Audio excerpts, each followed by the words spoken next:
Kau angin baru yang sejukkan aku, kau warna baru di dalam hidupku.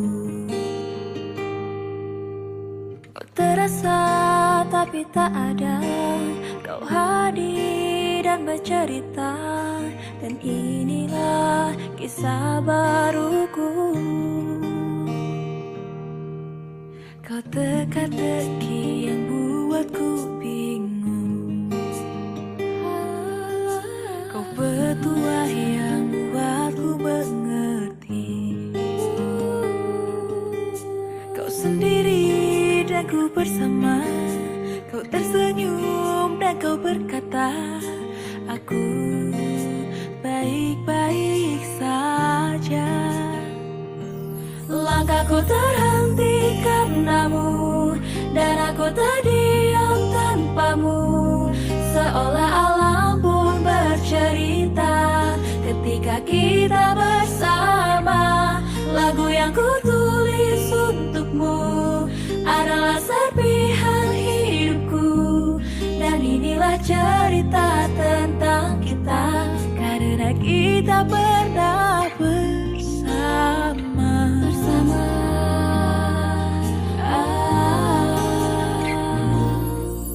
Kau teka-teki yang buatku bingung, kau petuah yang buatku mengerti. Kau sendiri dan ku bersama, kau tersenyum dan kau berkata, aku baik-baik saja. Langkahku terhenti karenamu, dan aku terdiam tanpamu, seolah alam pun bercerita ketika kita bersama. Lagu yang ku tulis untukmu adalah serpihan hidupku, dan inilah cerita tentang kita, karena kita pernah bersama.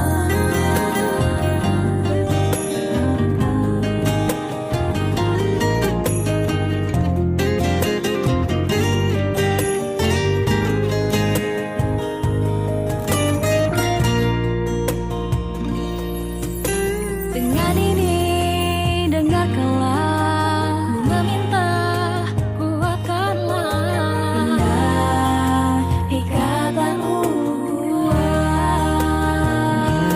Langkahku terhenti karenamu, dan aku terdiam tanpamu, seolah alam pun bercerita ketika kita bersama.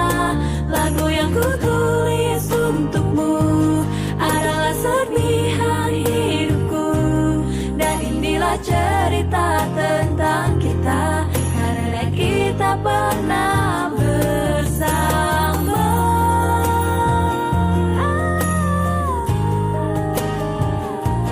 Seolah alam pun bercerita ketika kita bersama.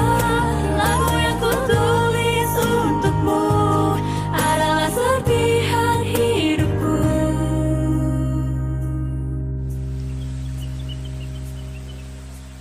Dan inilah cerita tentang kita, dan inilah cerita tentang kita, dan inilah cerita tentang kita, karena kita selalu bersama. Kisah baru ini ada karena kita selalu bersama.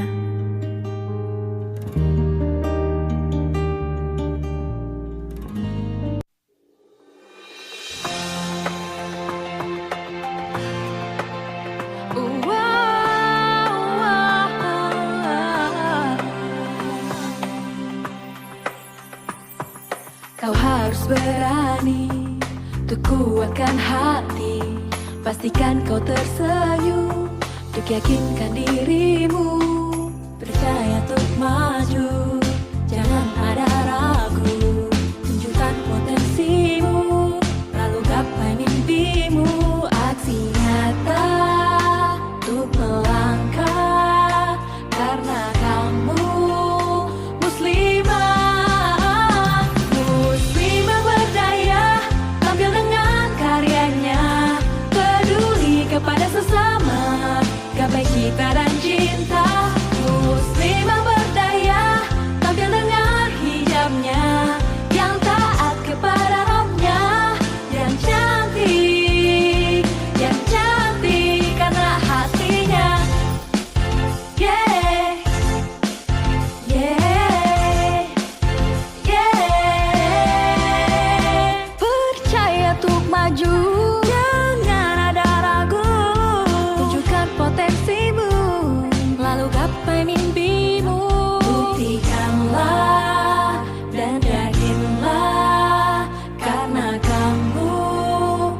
gapai cita dan cinta. Muslimah berdaya, tampil dengan hijabnya, yang taat kepada Rabbnya, yang cantik karena hatinya, cantik karena hatinya. Semuanya tetap mendoakanmu. Tersenyumlah, semangatlah, Sister Lila bersamamu. Buktikanlah dan yakinlah, karena kamu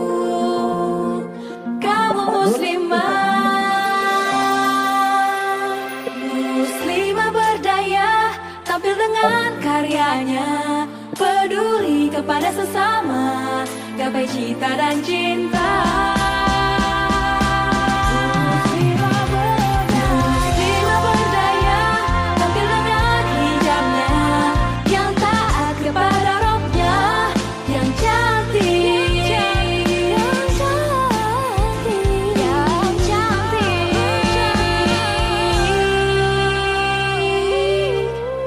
karena hatinya.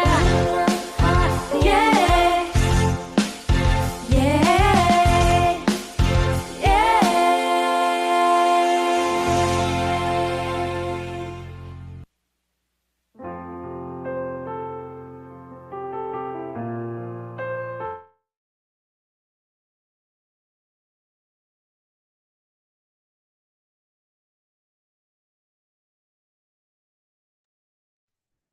Oke, bismillah teman-teman. Selamat salam kepada teman-teman semuanya. Alhamdulillah, rahimakumullah. Selamat datang di kajian Pranika part 1 ya. Kita tunggu sebentar lagi, mohon izin karena masih banyak banget yang masih mungkin lagi pada sholat. Sambil menunggu mungkin teman-teman boleh kita kenalan lewat room chat ya. Boleh teman-teman sebutkan yang udah hadir, sebutkan alasan dan tujuan teman-teman ikutan kajian pada malam hari ini. Boleh ya, dikirim di room chatnya ya. Sebelumnya kami ucapkan terima kasih kepada Mbak Felin yang sudah hadir di tengah-tengah kita pada malam hari ini ya. Masya Allah, on time banget ini beliau ini. Udah dari 10 menit lebih ya. Udah standby di room Zoom. Masya Allah, barakallah. Terima kasih banyak Mbak Felin. Bicara yang insya Allah bakalan sharing bareng kita malam hari ini gitu ya.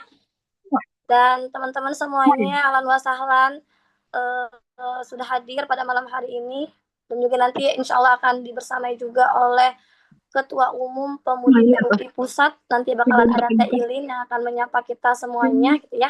Namun sebelum itu kita tunggu dulu sebentar lagi mungkin. Sambil menunggu boleh teman-teman di ini ya, kenalan lewat room chat ya. Silakan motivasi ikutan kajian kira-kira apa nih?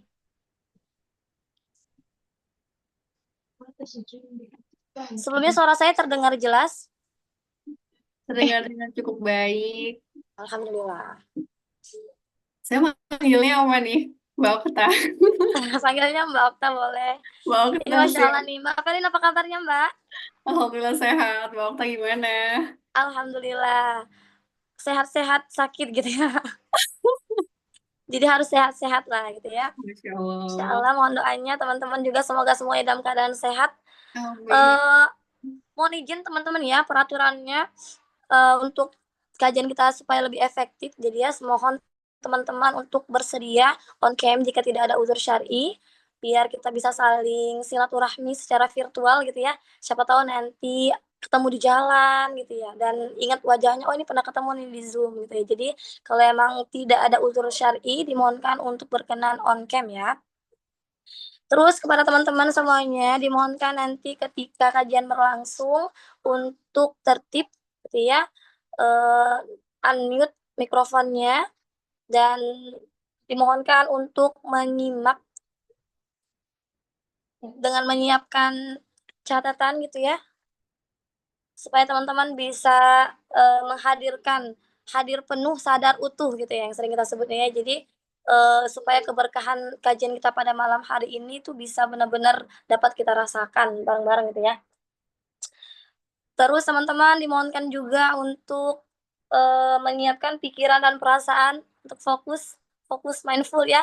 Karena hari ini kita bakalan mendapatkan pencerahan, terjawab gitu ya semua kegelisahan kita gitu ya. Mungkin yang hari ini mungkin sedang galau-galaunya overthinking gitu ya. Hari ini coba kita bedah dan bahas satu-satu. Jadi teman-teman sayang banget kalau nggak disimak dengan baik gitu ya. Jadi mohon disimak dari awal sampai akhir kegiatan. Oke, gimana nih Mbak Felin? Udah 20 ya, belum separuhnya nih yang hadir. Apa kita tunggu sebentar lagi atau dimulai gimana? Ya, boleh ikut dari panitia. Oke ya, tunggu kita kasih waktu 5 menit dulu ya. Mungkin Hmm. boleh nih teman-teman yang udah hadir nih. Ada Mbak Darna. Assalamualaikum Mbak Darna. Kita sapa-sapa dulu ya. Ada Mbak siapa nih? Iga Valencia. Ada Rosida juga. Boleh teman-teman on cam dong biar kita bisa saling kenal ya. Ada siapa lagi nih? Ada Izzah Tunuha. Insyaallah, selamat datang Kak Iza, salam kenal. Siapa nih yang udah siap nih? Jangan-jangan ini on cam tapi nggak ada orangnya ya? Pada off cam nih. Oh, Masya Allah. Assalamualaikum Mbak Titin. Unmute, suaranya masih di unmute nih Mbak. Masya Allah. Mbak Titin apa Waalaikumsalam. kabar? Alhamdulillah baik. Aku Alhamdulillah, baru Masya ketemu Allah. Iya, Masya Allah kita ketemu ya Mbak ya. Ketemu secara virtual dulu. Ini sudah dibersamai sama pembicara kita yang luar biasa banget. Ada Mbak Felin nih. Udah hadir. Dan kita bakalan belajar bareng. Oke teman-teman, boleh yang lain on cam yuk, biar bisa saling bisa ngelihat nih.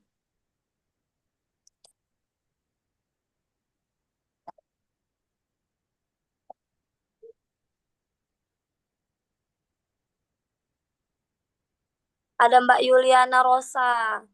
Coba ya kita absen dulu nih, mana ya kita. Mbak Titin, boleh nih Mbak Titin sharing dulu nih sebelum kita buka dan tunggu teman-teman yang lain. Kira-kira motivasinya ikutan, harapannya tuh apa sih Mbak gitu ya, biar kita catat kan jadi bahan evaluasi. Em, saya lebih tahu lagi sih seperti apa untuk ilmu persiapan sih kalau Mbak ya. Persiapan Hmm, untuk eh, sebelum mengijak ke apa? Ke pernikahan itu ini seperti itu. Masya Allah.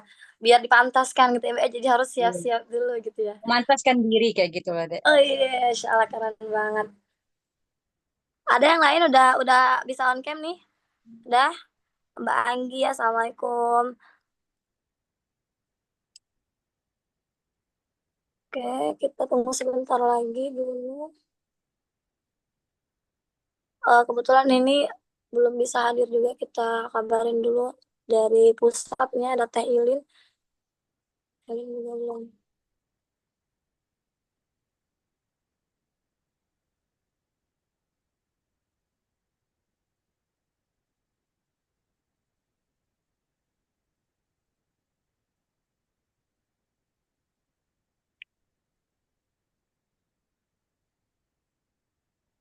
Oke.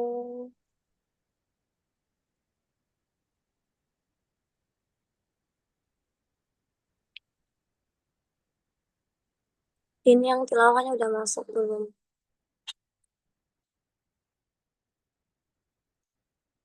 Hmm,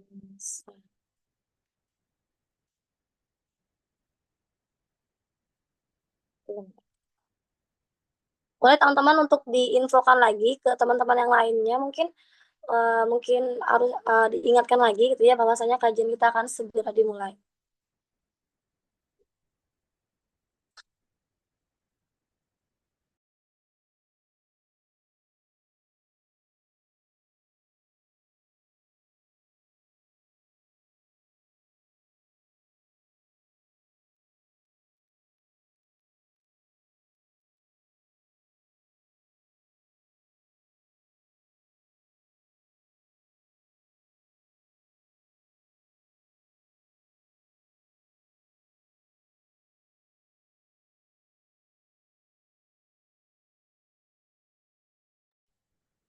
Oke, sudah 22 orang mungkin ya udah masuk semuanya. Sekali lagi teman-teman, sebelum kita mulai ada beberapa apa namanya, persiapan mungkin yang perlu kita persiapkan. Yang pertama, teman-teman kita harus sama-sama meluruskan niat bahwa saya hadir pada malam hari ini untuk semata-mata untuk mencari ridho Allah Subhanahu wa taala itu ya. Yang kedua, silakan teman-teman cari kondisi yang kondusif sehingga bisa mendengarkan materi dengan baik. Yang ketiga, teman-teman silakan untuk menyiapkan pikiran dan perasaan yang fokus dan mindful karena nanti bakalan ada materi yang luar biasa banget bakalan kita dapat. Jadi teman-teman harus semaksimal mungkin bisa menangkap atau bisa mencatat ya. Jadi harus menyiapkan catatan dan persiapan-persiapan lainnya gitu ya. Full mindful. Terus yang terakhir teman-teman harus sadar penuh dan hadir utuh gitu ya. Jadi jangan sampai cuma apa tuh fisiknya aja yang ada di Zoom, tapi ruhnya kemana-mana gitu ya. Jadi jangan sampai kita hadir tapi sebenarnya nggak dapat apa-apa gitu ya. Jadi silakan teman-teman untuk menghadirkan perasaan yang sadar penuh, hadir utuh gitu ya, sehingga benar-benar materi pada hari ini bisa dapat kita rasakan manfaatnya dan bisa kita terapkan dalam kehidupan sehari-hari gitu ya. Baik teman-teman, sekarang udah 27 mungkin ya. Udah, assalamualaikum Kak, mohon izin, oke boleh. Sekali lagi teman-teman yang sekiranya tidak ada uzur syar'i, dimohonkan untuk membuka kameranya gitu ya, biar kita bisa saling mengenal. Tuh, pemateri kita udah nungguin tuh, udah cantik gitu ya, teman-teman semuanya Pak. Sayang banget kalau nggak bisa ketemu nih. Sekali lagi, ahlan wa sahlan teman-teman, Masya Allah Mbak Yuliana Rosa, Assalamualaikum Mbak. Lagi kerja ya Mbak ya? Masya Allah, boleh nih teman-teman yang lain.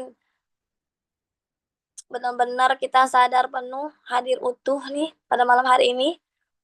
Mungkin selama 2 jam ke depan ya, paling lama 2 jam ke depan, kita benar-benar untuk menyiapkan diri, ruh, dan uh, jasad kita ya, benar-benar untuk belajar sehingga menjadi wasilah untuk kita sama-sama dipantaskan nantinya gitu ya. Oke teman-teman, ini mohon maaf ini udah datang belum petugasnya? Bisa. Oke ya, mungkin udah cukup lumayan banyak nih 28. Sambil menunggu mungkin kita buka dulu aja ya Mbak Felin ya. Oke ya, bismillahirrahmanirrahim. Assalamualaikum warahmatullahi wabarakatuh. Waalaikumsalam warahmatullahi wabarakatuh. Ya, sekali lagi ahlan wa sahlan kepada teman-teman akhwati fillah rahimakumullah semuanya yang sudah hadir pada malam hari ini ya. Terkhusus kepada Mbak Felin selaku pembicara kita yang luar biasa pada malam hari ini, dan juga nantinya bakalan dihadirin juga oleh Ketua Umum Pemudi PUI Pusat ya, dari Pusat ini ada Teh Ilin yang juga turut hadir nanti sebentar lagi insya Allah bersama kita. Ya, semoga teman-teman pada malam hari ini dapat mengikuti kegiatan dengan tadi ketentuannya sadar penuh dan hadir utuh gitu ya, sehingga dapat manfaatnya bisa kita rasakan gitu ya. Alhamdulillahirabbil alamin, teman-teman.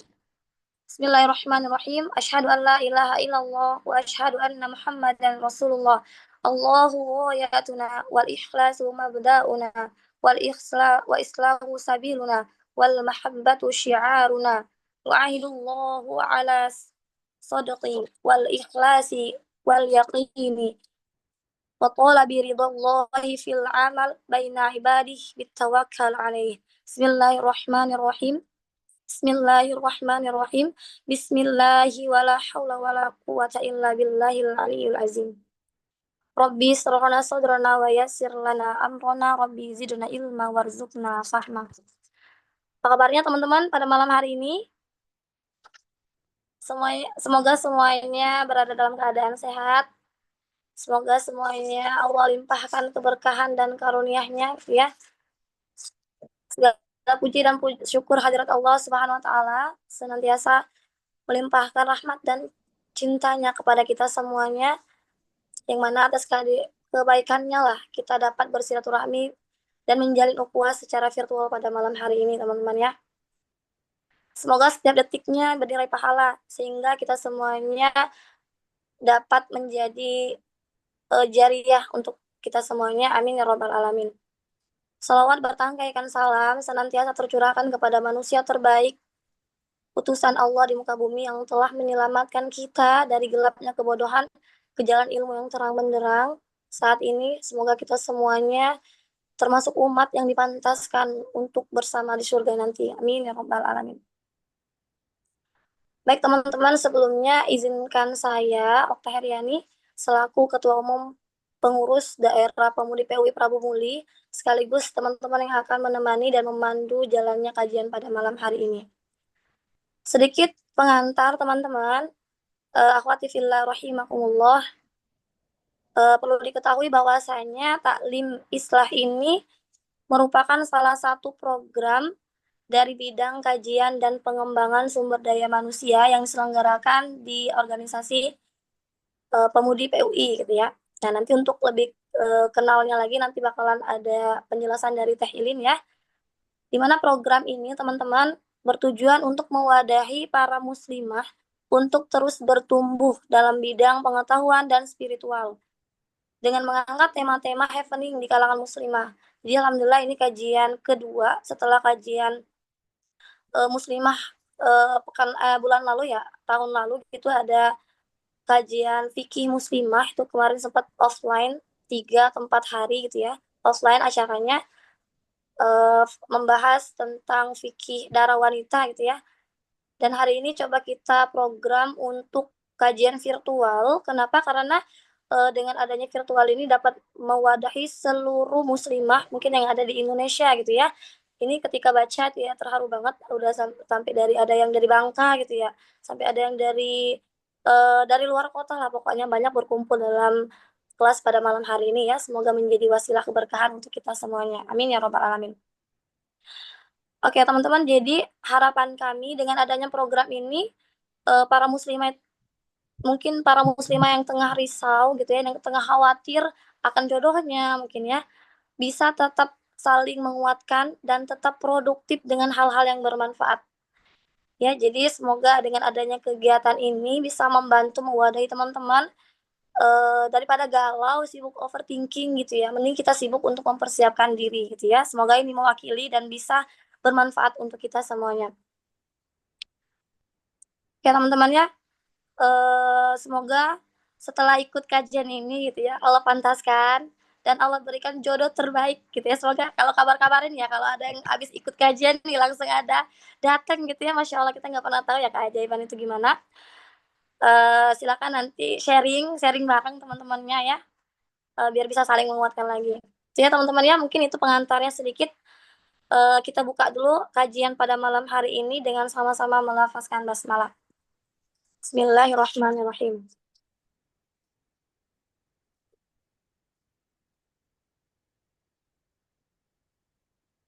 Oke, selanjutnya teman-teman kita dengarkan sejenak lantunan ayat suci Al-Quran yang nantinya akan dilantunkan oleh Uti Anissa.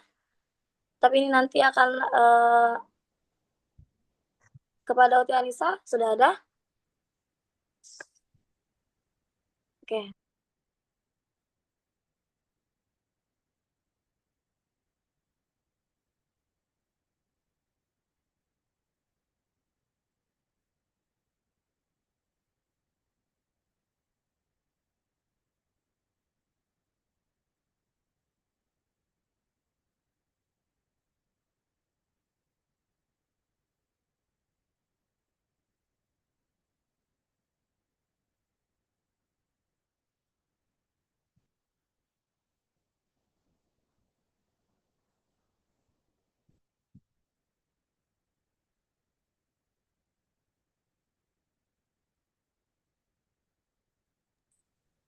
Baik teman-teman, mohon maaf karena baru konfirmasi Uti Anissanya lagi sakit qadarullah, jadi akan dibawakan oleh Uti Marsha. Kepada Uti Marsha dipersilakan. Silakan Marsha.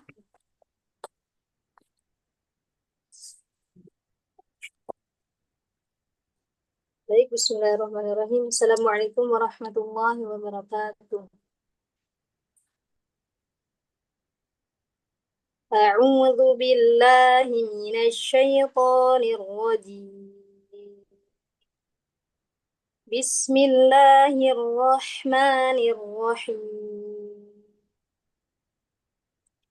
ألم نشرح لك صدرك ووضعنا عنك وزرك الذي أنقض ظهرك ورفعنا لك ذكرك فإن مع العسر يسرا إن مع العسر يسرا فإذا فرغت فانصب وإلى ربك فارغب صدق الله العظيم والسلام عليكم ورحمة الله وبركاته. Waalaikumsalam warahmatullahi wabarakatuh. Jazakillah khairan kasiran kepada Uti Anissa yang telah membacakan lantunan suci Al-Qur'annya. Insyaallah ya. Baik teman-teman, semoga dengan adanya lantunan suci Al-Qur'an tadi bisa menjadi curahan rahmatnya Allah Subhanahu wa taala kepada hati-hati kita ya, sehingga dibukakan mata dan pikiran kita untuk mendapatkan ilmu yang bermanfaat nantinya. Amin ya rabbal alamin. Baik teman-teman, selanjutnya akan kita dengarkan terlebih dahulu sambutan sekaligus yang disampaikan oleh Tiara pada silakan Teh. Terima kasih Mbak Okta. Juga di sini ada psikolog kita ya, Masya Allah. Teh Novel, salam kenal. Ya, bismillahirrahmanirrahim. Subhanallah, alhamdulillah, wa la ilaha illallah, Allahu akbar. Innal hamdalillah nahmaduhu wa nasta'inuhu wa nastaghfiruh wa na'udzu billahi min syururi anfusina wa min sayyiati a'malina may yahdihillahu fala mudilla lahu wa may yudlil fala hadiya lahu. Asyhadu an la ilaha illallah wahdahu la syarika lahu wa asyhadu anna Muhammadan abduhu wa rasuluhu amma ba'du.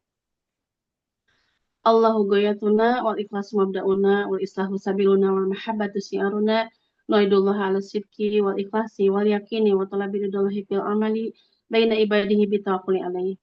Bismillahirrahmanirrahim. Bismillahi la haula wa la quwata illa billahil aliyil azim. Allahu akbar. Yang saya hormati, yang saya banggakan, Masya Allah, di sini ada psikolog ya, Ibu Novelia Yusraningdiah, MC ya, Masya Allah, Alhamdulillah. Juga yang saya hormati Ibu Ketua PD ya, PD Prabu Mulih, Mbak Okta, PD Pemudi PUI Prabu Mulih, Mbak Okta Heriani, juga teman-teman peserta maupun pengurus dari pimpinan daerah Pemudi PUI Prabu Mulih. Ya, Assalamualaikum warahmatullahi wabarakatuh. Alhamdulillah pada hari ini kita bersama atau mungkin teman-teman sekarang sedang menyelenggarakan agenda kajian pranikah ya, yang Masya Allah ini sangat luar biasa, bermanfaat insya Allah ke depannya. Tak lupa kita sampaikan salawat serta salam kepada Nabi Muhammad SAW. Ya, saya sebetulnya tidak akan berpanjang lebar ya, karena ini nanti waktu semakin bergulir ya. Kita juga pasti ingin mendapatkan ilmu dari teteh psikolog, Masya Allah ya. Mungkin yang saya ingin sampaikan adalah ini adalah agenda yang luar biasa ya, agenda yang luar biasa di mana kita tahu bahwasanya di PUI sendiri di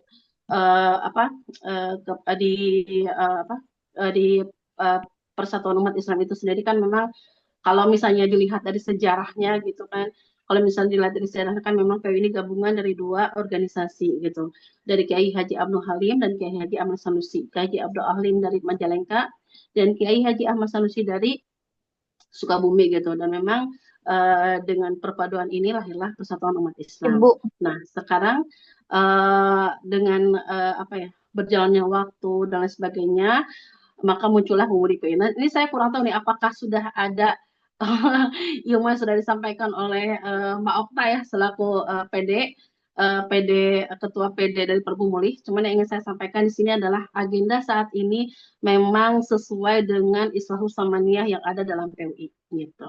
Jadi Islahus Samaniyah dalam di PUI itu kan saya sampaikan 3 saja. Yang pertama itu Islahul Akidah, Islahul Ibadah, dan salah satunya Islahul Ailah gitu. Jadi yang pertama diperbaikan ibadah, yang pertama perbaikan akidah, kemudian perbaikan ibadah, kemudian perbaikan keluarga. Nah, perbaikan keluarga ini nyambung sekali dengan sekarang kajian pranikah karena memang bagaimana kita membantu keluarga itu di awal dari sebelum nikah gitu, bagaimana mencari pasangan dan sebagainya gitu. Nah, ini sangat cocok sekali dengan agenda saat ini dan insya Allah ini juga bagian dari perbaikan atau perwujudan Islam Samaniyah yang memang ingin diwujudkan oleh Organisasi Persatuan Umat Islam. Nah, terkait dengan PMUDI, PUI sendiri memang ini memang khusus untuk muslimah muda nih, Teh Novel, Mbak Novel. Jadi memang ini khusus untuk muslimah muda, jadi usia sekitar 18 sampai bahkan ada sampai 40 tahun ya, tapi rata-rata 14 sampai 30 tahun, 18 sampai 30 tahun itu bisa masuk ke organisasi ini gitu. Jadi memang untuk ilmu-ilmu pranikah, ilmu-ilmu pernikahan dan sebagainya memang sangat diperlukan agar insya Allah para muslimah-muslimah kita itu tidak salah memilih jodoh gitu ya, tidak salah. Jadi jangan sampai marriage is scary kan sekarang lagi musim ya, jangan sampai pernikahan itu seperti menyeramkan gitu, tapi justru menyenangkan apalagi jika dibimbing dengan ibadah gitu. Yaitu mungkin teman-teman yang bisa saya sampaikan ya intinya saya apresiasi luar biasa kepada PD Pemudi PU Prabu Muli terkait dengan agenda ini, mudah-mudahan agendanya lancar, sukses dan mudah-mudahan menjadikan tempat terus menuntut ilmu, menjadikan kita muslimah yang terbaik gitu ya, sehingga menjadikan kita terus beramal soleh dalam nanti ketika kita saatnya menjalani pernikahan ibadah yang panjang atau pernikahan, karena kan pernikahan itu ibadah yang sangat panjang gitu. Nah, mudah-mudahan ini menjadi bekal kita nanti untuk kedepannya. Sekian, terima kasih. Wassalamualaikum warahmatullahi wabarakatuh. Waalaikumsalam warahmatullahi wabarakatuh. Masya Allah. Jazakillah khairan kasihan kepada Teh Ilin yang sudah memberikan kata sambutan selaku perwakilan dari Ketua Umum Pemudi PUI Pusat gitu ya. Terima kasih banyak Teh sudah meluangkan waktunya hadir pada malam hari ini. Semoga dengan adanya kata sambutan dari Teteh tadi menambah semangat teman-teman untuk terus belajar gitu ya, untuk terus bertumbuh dan bersiap diri karena lagi-lagi balik-balik lagi bahwasanya perempuan itu adalah pembangun peradaban gitu ya Teh ya.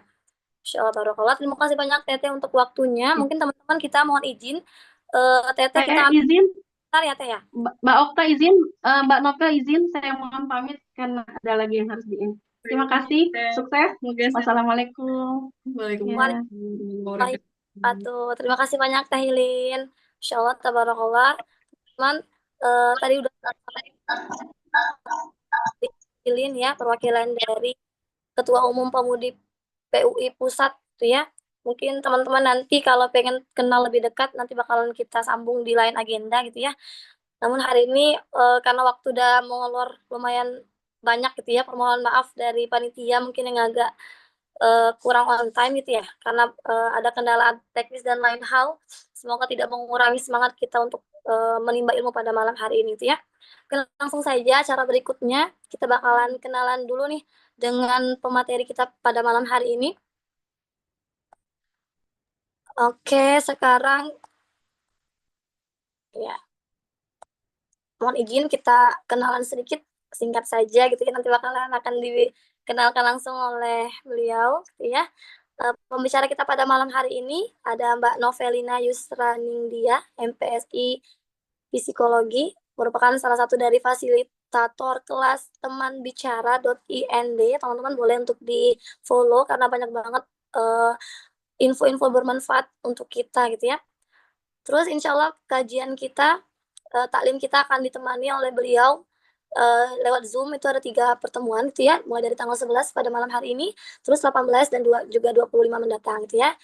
Beliau ini riwayat pendidikan beliau S1-nya psikologi di Universitas Airlangga, S2-nya Magister Profesi Psikologi Universitas Gadjah Mada. Terus pengalaman dan praktik pengalamannya gitu ya, pernah menjadi founder komunitas Senyum Ibu, Asosiasi Psikolog Labinah Salihah, Asosiat Psikolog Nalatama, Psikological Center, dan tadi fasilitator kelas di akun Instagram gitu ya, temanbicara.ind. Ya, Masya Allah, barakallah. Mungkin teman-teman udah nggak sabar nih mendengar materi kepada Mbak Felin. Dipersilakan, Mbak.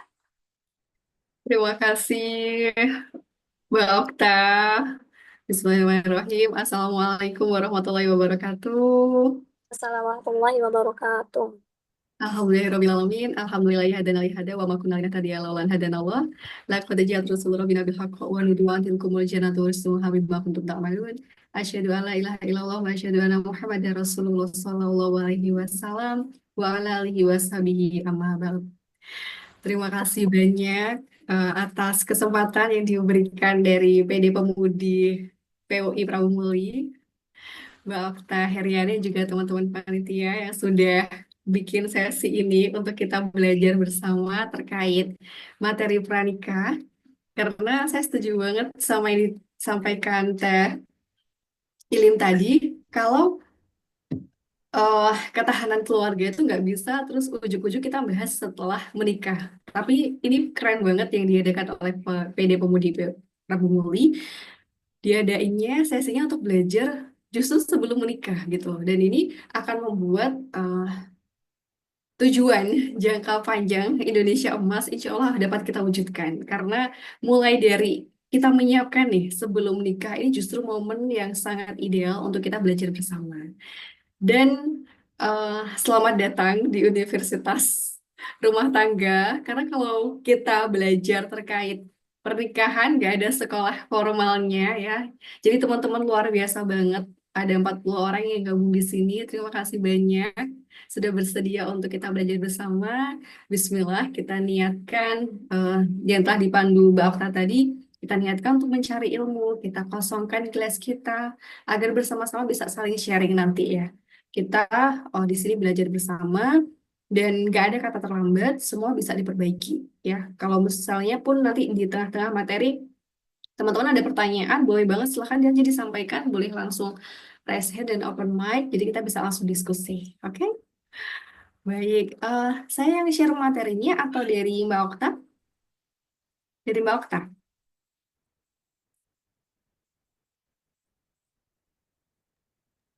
Materinya udah tampil belum, Mbak? Sudah. Dari Mbak Okta aja ya. Ya. Oke, baik. Ya, langsung ke slide ketiga.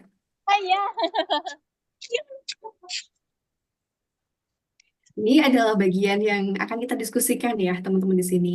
Ada 5 hal yang setidaknya semoga bisa menjadi pemantik diskusi. Karena ketika kita berbicara relasi dalam pernikahan itu, artinya kita perlu dulu nih menyadari bagaimana sih pola relasi kita dengan diri kita. Nah, kalau kita tarik lebih dalam lagi, pola relasi kita dengan diri kita adalah terkait bagaimana kita ditumbuhkan, utamanya pengalaman-pengalaman di kita itu sangat mempengaruhi bagaimana kepribadian kita saat ini. Dan barangkali ada reaksi-reaksi yang sifatnya spontan dan ternyata hal tersebut tidak disadari. Nah, kita akan coba belajar lebih lanjut itu. Karena fase awal untuk bisa menjalin kualitas pernikahan dengan baik adalah dengan memiliki kesadaran diri yang cukup baik. Ya, jadi di sesi awal ini memang kita lebih berbicara terkait diri sendiri, karena dengan kita memahami diri sendiri, nanti saat pernikahan akan lebih mudah untuk mengkomunikasikan diri ke pasangan. Kalau kita nggak ngerti apa yang kita inginkan, nah gimana mau komunikasikan ke pasangan gitu kan? Jadinya kayak seolah-olah hal tersebut di luar kontrol diri kita. Tapi padahal sebenarnya kalau mau belajar, kita bisa lebih baik untuk memiliki kontrol diri yang baik gitu. Ya, next. Yang pertama yang akan kita bahas adalah mengenal lebih dalam mengenali kualitas pernikahan orang tua. Bisa lanjut slide? Oke. Jadi dalam sebuah hubungan ya, pun juga orang tua kita, relasinya dengan kita, nggak ada yang sempurna. Orang tua pun juga sudah melakukan upaya terbaik yang beliau sudah lakukan. Tapi ada banyak hal yang di luar kontrol diri orang tua yang ternyata turut mempengaruhi kepribadian kita saat ini. Kalau misalnya kita melihat ya, data menunjukkan bahwa bagaimana kesehatan mental ibu itu sangat mempengaruhi, sangat berpengaruh pada janinnya. Jadi sejak kita dalam kandungan tuh, nah emosi dari ibu itu sebenarnya udah bisa terasa ya. Teman-teman bisa kan ngelihat beberapa anak yang usia dini, mereka yang mungkin tipenya pencemas ya, ngerasa dunia ini nggak aman untuk dia. Dia sangat takut ketika jauh dari orang tuanya. Bukan hanya ketika bertemu dengan orang baru, tapi di situasi, hampir semua situasi, ada tipe anak yang sangat takut ketika berhadapan dengan orang lain. hal tersebut tentu nggak tiba-tiba gitu ya. Jadi bagaimana perilaku orang tua, pola pengasuhan yang diterapkan kepada kita itu mempengaruhi relasi kita dengan diri kita sendiri. Karena keluarga adalah tempat pertama bagaimana kita belajar tentang relasi. Kalau misalnya kita berbicara terkait pengasuhan, tidak semua orang tua, tidak semua pasangan yang menikah, yang siap menikah, mereka akan siap menjadi orang tua. Kadang-kadang ada hal yang tidak terprediksikan sehingga membuat mereka jadi kelabakan untuk mengasuh anak. Ya, jadi di sesi ini kita tidak ingin menjadi orang yang terus kemudian menyalahkan orang tua, enggak. Karena kita punya keyakinan bahwa yang dilakukan orang tua di masa dulu adalah upaya terbaik mereka yang sudah mereka lakukan untuk kita. Jadi sesi ini untuk menyadari bukan untuk menyalahkan. Justru kita memberikan welas asih kepada orang tua bahwa orang tua tidak sempurna pun dalam sebuah relasi tidak ada yang sempurna. Jadi tugas kita saat ini untuk menyadari dan apabila nanti di bagian-bagian berikutnya ada hal yang kurang nyaman, teman-teman boleh banget ya meninggalkan Zoom. Misalnya merasa terlalu tertrigger dan memunculkan emosi yang tidak nyaman, teman-teman boleh untuk meninggalkan Zoom. Karena nanti akan ada sedikit refleksi bagaimana bagian-bagian kepribadian kita dalam relasi keluarga yang ternyata nggak sehat nih, gitu. Next. Ketika berbicara terkait kepuasan pernikahan, idealnya dalam sebuah relasi ada 10 indikator ini dalam meningkatkan kepuasan pernikahan. Dua orang nih, laki-laki dan perempuan, sama-sama memiliki kepribadian yang baik, ya, pola komunikasi yang terjadi dengan terbuka, terus bisa menghadapi konflik dengan cara yang sehat, jadi nggak meledak-ledak atau nggak diem-dieman. Terus dari segi manajemen keuangannya bagus, pemilihan kegiatan santai juga sangat menikmati. Karena nggak semua loh keluarga itu ngerasa nyaman kalau lagi nggak ngapa-ngapain, ya. Biasanya saling sibuk dengan handphonenya sendiri ya kalau lagi nyantai. Karena sebenarnya itu bagian dari kita ingin lari dari kondisi yang semakin dekat dengan keluarga. Dan yang juga turut mempengaruhi kepuasan dalam pernikahan adalah anak dan pengasuhan. Kesetaraan peran, bagaimana seorang suami dan istri bisa saling menjalankan kewajiban dengan baik, relasi seksualnya, hubungan dengan keluarga dan teman, dan orientasi agamanya. Jadi ke-10 hal ini bisa menjadi cermin kita untuk memandang kualitas pernikahan orang tua kita. Apakah dari aspek-aspek ini orang tuaku udah oke nih. Nah, atau mungkin ada PR. Misalnya di bagian komunikasi. Kok kenapa ya? Kalau misalnya ada masalah, pasti ibu yang aku ingat sampai sekarang berantem, berantem terus. Kalau berantem tuh wajar ya, tapi kalau anak terus merekam itu menjadi sebuah pola, akhirnya kan itu jadi tanda tanya. Oh, ternyata mungkin komunikasi yang jadi PR untuk orang tuaku. Nah, silahkan direfleksikan dan bisa diberikan skor nih. Dari aspek pertama sampai 10, dari skor 0 sampai dengan 10, coba berikan nilai di masing-masing aspek tersebut. Ya, ketika teman-teman ngerasa PR banget, ya, yang sangat mengganggu, artinya itu berikan nilai yang paling rendah, dan yang paling tinggi teman-teman ngerasa puas dalam konteks itu. Oke, nanti PPT-nya akan dibagikan oleh panitia, jadi tenang aja, karena nggak semua bisa kita selesaikan sekarang, jadi nanti ini bisa dijadikan refleksi setelah ini ya. Oke, next. Karena yang terlihat utuh tidak semuanya bisa memberikan kebutuhan secara emosional. Orang tuanya ada nih, ayah ibunya ada, tapi ternyata mengabaikan, ternyata melakukan kekerasan. Ketika berbicara kekerasan, tidak hanya kekerasan fisik ya, tapi kekerasan emosional, seperti mendiamkan anak, terus-terusan menyalahkan anak, mengabaikan, itu juga termasuk dari kekerasan. Ya, next. Ini ada 6 karakteristik yang biasanya diperankan oleh diri kita dalam sebuah keluarga ketika keluarganya itu disfungsional, ketika keluarganya tidak berfungsi dengan ideal. Yang pertama, ada si orang pembuat onar yang selalu bikin rumah. Ada juga yang kedua, dia seolah-olah jadi orang yang harus bertanggung jawab atas semua masalah yang ada di rumah gitu. Jadi pun sampai sekarang ya, sampai sekarang dia meskipun sudah nggak lagi tinggal dengan keluarga, dia merasa sangat bertanggung jawab atas problem yang ada di rumah. Kemudian yang ketiga, si hero, dia punya tanggung jawab berlebihan, dia ingin berprestasi, dia ingin melakukan segala pembuktian agar bisa dinilai mandiri oleh keluarganya. Jadi dia ingin lari sebenarnya untuk bisa dinilai baik-baik aja padahal enggak. Terus yang keempat adalah peran yang dia sering disalah-salahin. Ada konflik yang sebenarnya antara ayah dan ibunya, tapi dia yang terus-terusan disalah-salahin. Jadi kambing hitamnya.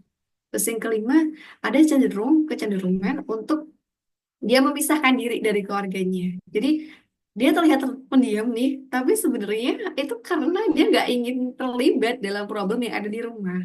Suka keluar. Jadi kalau saya sedikit ada waktu lama di rumah, itu dia ngerasa nggak nyaman. Jadi sering terlihat pendiam karena sebenarnya memendam dan sering nggak nyaman di rumah. Yang keenam adalah dia yang seringkali berusaha untuk menghibur keluarganya dengan humor dan jokesnya. Si ceria, nggak kelihatan dia bawa beban, tapi sebenarnya dia ingin berusaha untuk menghibur keluarganya yang sedang tidak baik-baik saja.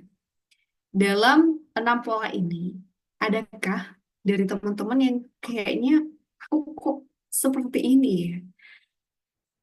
Kita akan lihat lebih detail mengapa ada pola seperti ini. Next. Ketika sudah melihat karakteristik tadi, teman-teman, apa sebenarnya emosi yang kamu rasakan? Bagaimana peran yang kamu jalani ini mempengaruhi peranmu dalam hubungan? Misalnya, si orang yang ngerasa bertanggung jawab tadi dalam sebuah keluarga, maka di dalam hubungan, ketika dia nantinya menjalani hubungan romantis dengan orang lain, atau mungkin yang lagi ta'aruf nih, lagi ta'aruf, lagi eh, coba mengenal ya dengan tetap batasan agama yang dipegang. Ketika misalnya ada konflik, ya dia lebih cenderung merasa sangat bertanggung jawab atas apa yang terjadi dalam hubungannya. Ngerasa nggak enakan banget. Bahkan untuk momen tertentu, dia ini bisa jadi orang yang kemudian disalah-salahkan terus oleh pasangannya. Ya, dan dia akan akhirnya merasa terus-terusan menyalahkan diri sendiri. Karena sebenarnya problemnya bukan di saat ini. Tapi karena jauh sebelum itu ada perasaan bertanggung jawab yang sebenarnya dia udah pikul tuh dari waktu anak-anak. Jadi gak heran sebenarnya ketika misalnya ada yang ta'aruf ya, terus kemudian uh, dia bersikap seperti itu dan akhirnya bikin pasangannya tidak nyaman. Dan akhirnya ini ketika misalnya udah gak cocok dan ngerasa dicukupkan, akhirnya di beberapa waktu kemudian dia mencoba ta'aruf lagi dengan orang yang berbeda. Ketika tidak diselesaikan problemnya, akarnya ini, maka pola tersebut akan terus terbawa, teman-teman, kemudian ke relasi yang nantinya akan terus akan dijalin gitu. Jadi bukan sebenarnya nggak cocok, tapi karena problemnya ada di dirinya sendiri. Dan sebagian besar kondisi seperti ini tidak disadarin. Padahal kalau kita melihat lebih dalam lagi, bukan karena relasi yang bermasalah, tapi karena internal diri kita yang mungkin perlu diperbaiki. Ya, next. Next. Ketika kita berbicara terkait kondisi-kondisi tersebut, ya, rasanya tuh kayak antara ada dan tidak ada gitu ya, karena nggak kelihatan, setuju nggak? Karena memang literasi kesehatan mental itu masih sangat minim, teman-teman. Kalau misalnya kita sakit fisik ya, kita batuk, kita flu, kita habis jatuh, luka, kita tahu apa yang harus kita lakukan. Entah langsung ke apotek untuk beli obat, atau ke puskesmas, ke vaskes tingkat 1. Kita udah tahu apa yang harus kita lakukan dengan taraf luka tersebut. Kalau misalnya gawat ya langsung ke rumah sakit. Problemnya adalah ketika kita memiliki luka batin, kita bingung mau ngapain. Padahal sama-sama luka, sama-sama sakit. Kita malu untuk konseling dengan psikolog, kita malu untuk ke psikiater, kita malu untuk cerita, takut membuka aib. Padahal ini ikhtiar untuk membantu kita mengelola problem yang kita hadapi. Banyak sekali stigma ketika kita berbicara terkait kesehatan mental. Oleh karenanya, ini seperti fenomena gunung es yang sebenarnya masalahnya itu ada di bagian mental, bukan sekedar komunikasi pasangan, bukan sekedar teknik penyelesaian konflik, tapi lebih dalam itu uraian terkait kondisi psikologis sangat mempengaruhi bagaimana relasi kita dengan pasangan kita. Karena apa? Kalau misalnya di psikologi kita kenal dengan 3 teori ini yang bisa menjelaskan problem tersebut. Paradigma pertama adalah terkait teori kognitif behavior. Jadi kalau pakai teori ini, problemnya barangkali memang tentang hari ini, tentang bagaimana kita berpikir, ya, tentang persepsikan pengalaman, mengevaluasi realita. Jadi kalau problemnya tentang hari ini, yang perlu diubah pola komunikasinya. Pola komunikasi, regulasi konflik, terus bagaimana kita bisa uh, menyampaikan pesan dengan tidak menyudutkan pasangan tentang hari ini. Tapi ada juga uh, perspektif lain, yaitu psikoanalisis, yang dia membantu untuk menjelaskan bahwa perilaku kita saat ini mungkin saja berkaitan dengan kondisi kita di masa lalu. Misalnya terkait pola asuh, pengalaman tidak menyenangkan dengan orang lain, dan lain-lain. Terus yang ketiga, teori humanistik, di mana problemnya bukan tentang masa sekarang nih, tapi barangkali ada makna-makna yang mulai perlu kita terus gali dalam tujuan pernikahan. Ini dalam konteks ketiga biasanya dialami untuk usia pernikahan di atas 10 tahun yang udah kayak ngerasa flat dengan pasangan, udah gak greget lagi nih. Nah, mungkin menumbuhkan makna pernikahan lagi biar makin romantis lagi itu sangat dibutuhkan untuk mengatasi problem tersebut. Next. Ini bisa membantu untuk menjelaskan ya bahwa di perspektif psikoanalisis tadi, teman-teman, ketika memang ada pengalaman tidak menyenangkan yang sudah kita alami di masa lalu, itu mau gak mau turut mempengaruhi bagaimana kita bertindak saat ini. Meskipun tidak selalu dia muncul, ya, selalu ada pemicu, trigger, kejadian yang sama, orang yang sama, atau situasinya nih yang sama. Karena kita punya serangkaian keyakinan. Misalnya, untuk yang dibesarkan dari orang tua yang kasar, misalnya dari ayah cenderung nadanya tinggi, ya suka memerintah, berteriak, atau kadang-kadang juga melakukan kekerasan fisik seperti mencubit dan lain-lain. Terus kemudian kita dihadapkan nih pada calon pasangan yang dia ngomongnya kok ternyata kayak bapakku gitu. Akhirnya padahal nggak kenapa-napa ya si cowok ini. Tapi kita ngerasanya sangat sensitif. Misalnya dia ngasih kritikan, misalnya dia ngasih feedback tentang diri kita ngerasanya kayak hancur banget gitu. Nah, sebenarnya problemnya bukan di relasinya saat ini kan. Artinya ada yang perlu diubah di core belief dan ke bagaimana kita memproses emosi. Dan sehingga membuat kita akhirnya sangat sensitif pada suara, pada situasi tersebut yang membuat kita terancam. Karena sebenarnya yang mengancam itu bukan si masnya sekarang, tapi si anak kecil dalam diri kita yang ternyata belum juga tumbuh dewasa selaras dengan usia kita. Ya, next. Biar makin enak, nah kita akan belajar tentang internal family system. Next. Paradigma ini, teman-teman, membantu kita untuk menjelaskan bahwa diri kita itu nggak cuma satu. Ya, misalnya waktu kita bangun pagi aja deh, waktu mau subuh. Nah, kira-kira waktu mau subuh itu bisa langsung set, kalau dengar alarm langsung set bangun atau gimana? Ada bagian dalam diri kita yang menyuruh kita untuk bangun. Nah, tapi di sisi lain ada yang menyuruh kita udah nanti aja masih beberapa menit tidur dulu aja gitu kan. Jadi ada banyak sekali suara dalam satu kejadian. Sama, ya. Pun juga dalam sebuah relasi, teman-teman. Diri kita bukan hanya ini nih, bukan hanya satu ini, tapi ibarat mobil yang sopirnya satu tapi penumpangnya banyak dan penumpangnya ini banyak mau, ada yang pengen belok kiri, ada yang pengen belok kanan, ada yang pengen lurus. Jadi si sopirnya tuh kadang-kadang bingung bagaimana menentukan tujuan karena dia yang harus mengambil keputusan kan. Diri kita pun juga ada setidaknya 3 bagian. Yang pertama adalah self. Self adalah diri kita sebenarnya saat ini, ya, si prefrontal cortex kita. Misalnya teman-teman ada yang usia 20, 25, self-nya itu di usia sekarang itu. Selain itu, ada namanya inner child atau bagian diri yang terluka. Si jiwa anak-anak yang ternyata untuk situasi tertentu dia yang muncul, ya.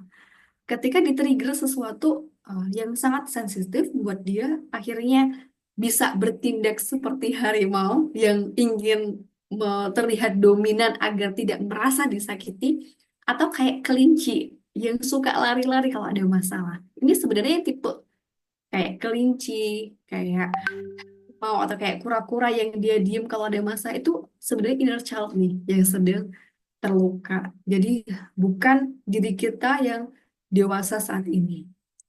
Orangnya gede, tapi secara mental ternyata tidak tumbuh selaras dengan usianya. Kemudian ada yang ketiga yaitu protektor. Dia sebenarnya bertugas untuk melindungi biar anak gak terluka. Oke, next. Next. Karena waktu kita terbatas, jadi semoga bisa mengcover ya teman-teman. Kalau sampai di sini, mungkin ada yang mau didiskusikan dulu. Gimana, Bakta?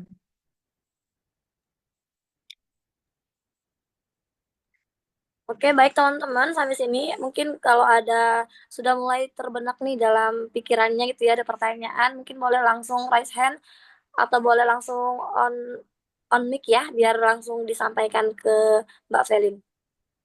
Silakan teman-teman, jika ada yang ingin bertanya terlebih dahulu sebelum dilanjut.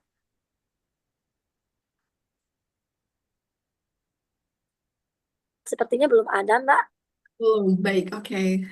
Nanti kalau misalnya teman-teman rasa kurang nyaman untuk bercerita secara langsung, bisa di private chat juga nggak apa-apa ya, di private chat. Karena barangkali ada hal yang sensitif dan nggak ingin untuk orang lain tahu, bisa lewat private chat Zoom ya. Kita lanjut. Jadi, ketika berbicara terkait internal family system tadi, ada 3 bagian diri kita kan. Yang perlu kita bahas adalah inner child nih yang terluka. Kalau diri kita, karena kalau kitanya diri inner child yang bahagia itu kan happy happy aja ya, nggak menimbulkan masalah. Jadi sebenarnya dia juga pantas untuk kita bahas ya. Cuman seringkali yang mengganggu, yang sering keluar dan maladaptif, yang kemudian menimbulkan perilaku-perilaku yang kok kayak gini, itu adalah bagian sisi inner child yang terluka. Jadi inner child itu bukan diri yang terluka ya teman-teman, bagian diri yang punya sifat bahagia iya, terluka iya, tapi karena yang mengganggu adalah yang terluka, jadi kita hanya spesifik biasanya yang terluka. Teman-teman bisa coba menyadari ada nggak sih kira-kira pengalaman di masa lalu yang kalau mengingat itu rasanya nggak nyaman banget. Jadi meskipun kejadiannya dulu waktu teman-teman masih anak-anak, tapi masih sangat lekat ingatannya, dan saat mengingat itu muncul emosi yang tidak menyenangkan. Biasanya dia spesifik kejadiannya. Misalnya ketika diabaikan atau tidak dibelikan mainan, padahal saat itu ngerengek-ngerengek. Nah itu biasanya terkunci di situ dan detail. Jadi kayak situasinya spesifik biasanya. Sebenarnya yang dia rasakan apa sih? Misalnya saat orang tua, kita membutuhkan perhatian orang tua dan orang tua mengabaikan. Sangat mungkin di relasi kita nantinya dalam pernikahan, ya, ketika misalnya suami nggak balas chat kita dengan cepat ya, kita ngerasa sangat diabaikan. Jadi kayak dunia runtuh, kita merasa em, apa ya? Kita merasa sangat dizolimi gitu ya ketika misalnya suami kita terlalu sibuk dengan kerjaannya. Kita kurang bisa berempati. Padahal sebenarnya ya, fakta dalam realitanya memang lagi nggak bisa nih balas chatnya isi istri ya. Jadi eh, Sisi-sisi kecil ini perlu banget untuk kita sadari karena ini yang biasanya ya menimbulkan problem ketika dalam pernikahan nanti. Karena dia nggak secara dewasa bisa menyikapi problem tersebut. Akhirnya misalnya ya yang tadi diabaikan oleh orang tua, akhirnya pada saat relasi pernikahan tuh cenderung merasa diabaikan, ngerasa bahwa suaminya tidak memberikan perhatian kepada dia. Coba deh, apa sih sebenarnya yang kamu butuhkan? Apa sih diri anak-anak yang kamu butuhkan sebenarnya? Kalau kita tanya lagi, situasi apa yang saat itu terjadi di masa lalu? Dengan siapa kejadiannya? Apa pemicunya? Kita coba dialog dengan diri kita sendiri ya untuk memahami reaksi-reaksi yang sifatnya spontan. Barangkali itu berkaitan dengan pengalaman di masa lalu kita. Next. Kemudian sisi diri kita yang lain adalah si protektor. Protektor itu nggak sadar bahwa inner child-nya udah dewasa nih. Jadi dia, protektor itu sifatnya adalah dia suka mengalihkan kita dari rasa sakit dan menghukum orang yang membuat kita sakit. Misalnya, kalau di masa lalu kita seringkali disalah-salahkan oleh orang tua, dianggap kurang kompeten, tidak diberikan kepercayaan. Maka ketika kita menjalin relasi, ketika itu nggak dipulihkan ya, nggak dilakukan upaya untuk pemulihan luka batinnya, di masa menjalin relasi pernikahan nantinya, ketika ada suami yang mungkin eh, sedikit perilakunya yang mirip, hampir sama dengan yang dilakukan oleh orang tuanya, kita kayak ngerasa hancur banget gitu. Padahal barangkali ya suami lagi capek sehingga keluar kata-kata itu ya, kita nggak bisa berempati tuh dengan eh, situasi atau konteks yang itu kita banget. Nah, si protektor ini ya sifatnya mengalihkan rasa sakit dan menghukum orang yang buat kita sakit. Jadi dia nggak sadar kalau kita sekarang udah dewasa, sehingga dia bawaannya untuk membawa kita rasa aman aja. Misalnya, untuk kita yang dikejar deadline, ya, kan kita sebenarnya cemas tuh, udah ngerti ada deadline. Tapi si protektor bikin kita, enggak, karena kalau ngerjain itu kan stres ya. Nah, dia mengalihkan dengan hal lain ya, sehingga kita menunda-nunda. Padahal idealnya kita harus ngerjain dong. Nah, itu yang bisa jadi contoh bagaimana sifat protektor terjadi di diri kita. Next. Ya, ini pertanyaan yang bisa direfleksikan dan mungkin nggak akan singkat ya. Jadi slide-nya nanti akan kami bagikan, teman-teman bisa coba direfleksikan saat teman-teman udah ada waktu luang, dan boleh nanti kalau misalnya mau ada ini diskusikan di grup, boleh banget ya. Oke, next. Kita coba sekarang langsung praktek ya Mbak Okta untuk mengenali diri kita dengan lebih baik, untuk terkoneksi dengan diri kita lebih dalam. Teman-teman yang sudah hadir, kalau misalnya situasinya kondusif, boleh di open kamera, jadi saya bisa melihat nih reaksi teman-teman dan bisa menginstruksikan sesuai dengan apa yang teman-teman rasakan saat ini. Silahkan, terima kasih Mbak Sisi yang sudah on cam. Silahkan teman-teman yang lain yang kondusif ya, boleh untuk diaktifkan videonya. Silakan Uh-uh. untuk mengaktifkan videonya ya biar Kak Felin bisa berkenalan langsung ya dan berinteraksi langsung gitu ya biar lebih dapat lagi gitu ya Mbak ya feel-nya. Teman-teman sekali lagi yang tidak punya uzur syar'i, yang tidak punya halangan gitu ya, silakan untuk mengaktifkan videonya. Sesi kita untuk terkoneksi dengan diri sendiri nggak nyampe 10 menit, jadi singkat aja. Boleh diambil dulu air minumnya. Terima kasih Mbak Titin, Mbak Nia yang sudah mengaktifkan kameranya. Boleh diambil air minumnya dulu ya. Air minum silahkan diminum dulu. Diposisikan dengan rileks dulu. Kita praktek gak nyampe 10 menit. Jadi singkat, tapi semoga bisa membawa kita lebih terkoneksi dengan diri kita. Sudah minum? Oke. Sesi ini kita akan belajar untuk bernafas berkesadaran. Dan kita hanya fokus pada nafas, fokus pada udara yang masuk dan keluar dari lubang hidung kita. Ikuti instruksi yang saya berikan. Silahkan dikondisikan dulu, jadi kita nggak lagi pegang apa-apa. Duduk yang santai, duduk yang tegak.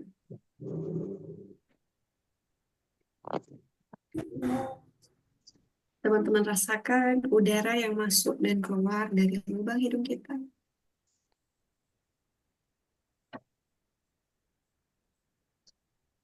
Rasakan nafas kita seutuhnya saat ini.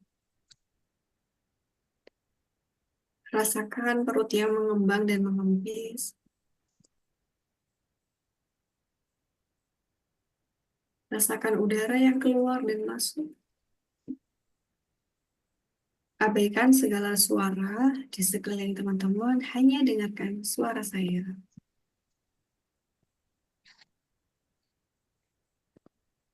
Fokus pada nafas. Nafas dengan perlahan, sangat pelan, sangat lembut.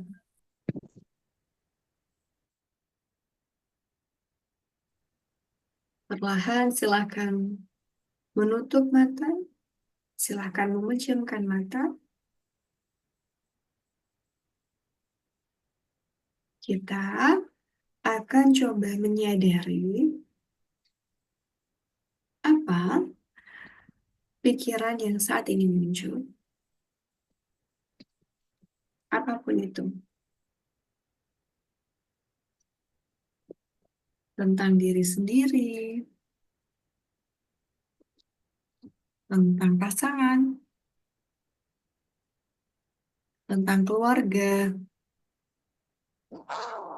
atau hal lain, kita hanya menyadari saja pikiran yang saat ini muncul.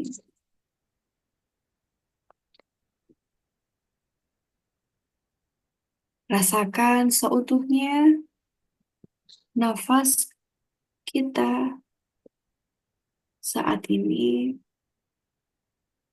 Rasakan emosi yang saat ini hadir. Apabila muncul rasa bahagia, terima itu. Apabila yang datang adalah rasa sedih, marah, kecewa, atau yang lain, rangkul perasaan itu. Tidak perlu ditolak, tidak perlu ditutup-tutupi. Kita hanya merasakan saja emosi kita saat ini.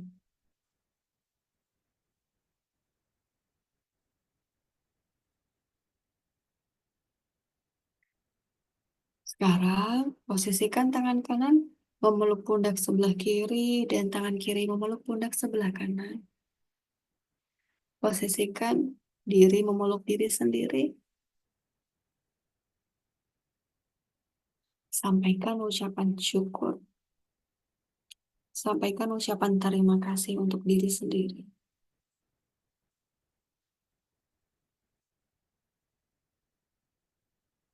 Wahai diriku, terima kasih ya. Kamu sudah bertahan sampai saat ini. Meskipun tidak mudah, kamu sudah melakukan yang terbaik yang bisa kamu lakukan saat ini. Perlahan, kita belajar melepaskan rasa sakit. Kita belajar untuk memberikan pemaafan kepada orang yang telah menyakiti kita. Kita tidak seutuhnya benar, dan orang lain tidak seutuhnya salah. Memaafkan memang tidak akan mengubah keadaan. Memaafkan memang tidak akan mengubah orang lain, tapi akan menyehatkan batin kita. Maafkanlah diri sendiri dan maafkanlah orang lain untuk menjadi tidak sempurna. Apabila hari ini di depan kita ada sosok kita di masa depan, sosok kita 10 tahun di masa depan, datang saat ini di depan kita, apa yang ingin dia sampaikan kepada kita saat ini? Sampaikan semuanya. Jelek sih nyalain itu.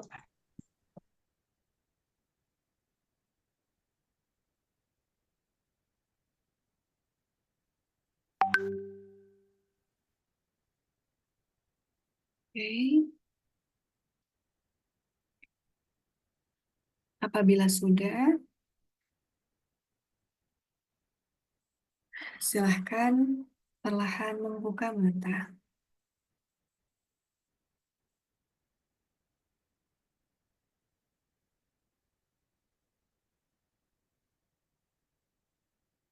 Bagaimana yang teman-teman rasakan? Boleh kasih reaction?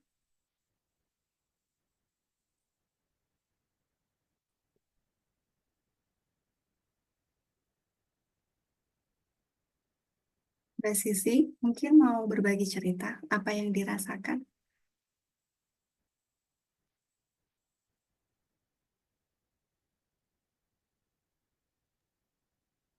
Silakan Mbak Sisi.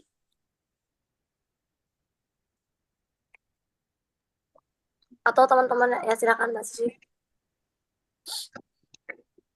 Ya, terima kasih ya Mbak. Apa yang dirasakan setelah dilakukan tadi sedikit banyaknya kelegahan gitu dalam hati ya kan. Terus terasa adanya rasanya ya bersyukur telah menjalani sampai di detik ini kayak gitu kan.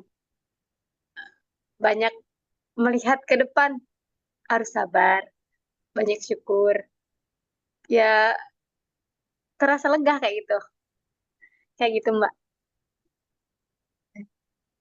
Terima Terima kasih. kasih. Mm-mm. Baik, terima kasih banyak Mbak Sisi sudah berbagi cerita.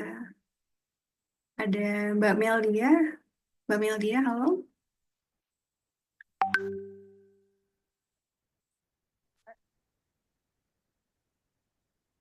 Kalau Mbak Meldia, apa yang Mbak Meldia rasakan?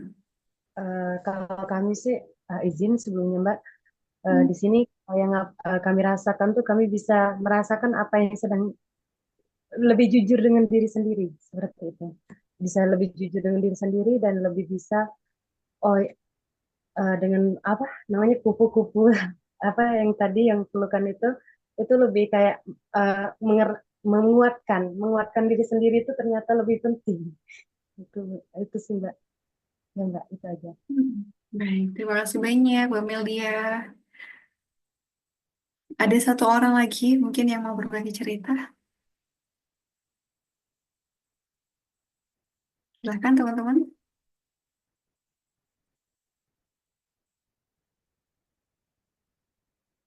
Kalau Mbak Okta, apa yang Mbak Okta rasakan?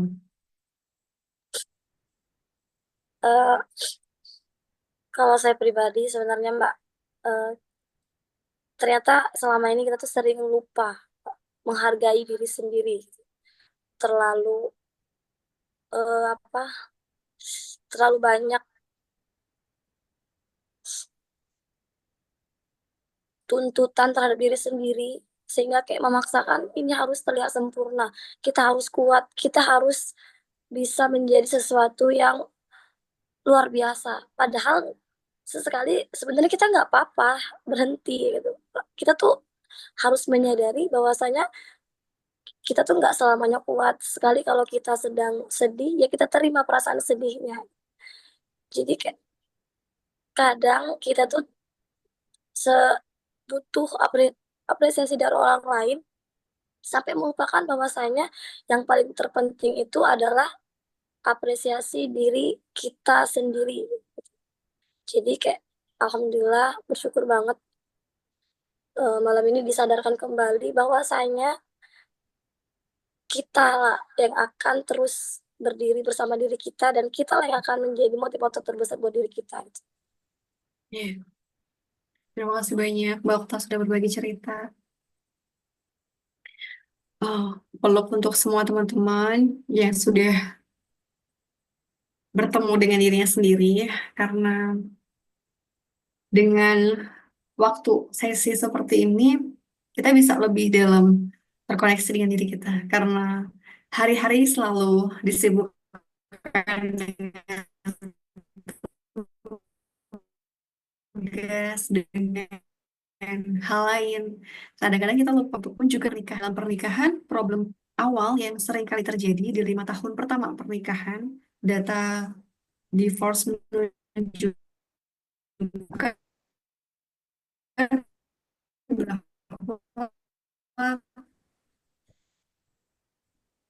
yang terjadi faktor yang sebenarnya menjadi pencetus utama adalah karena ekspektasi yang tidak realistis terhadap pasangan.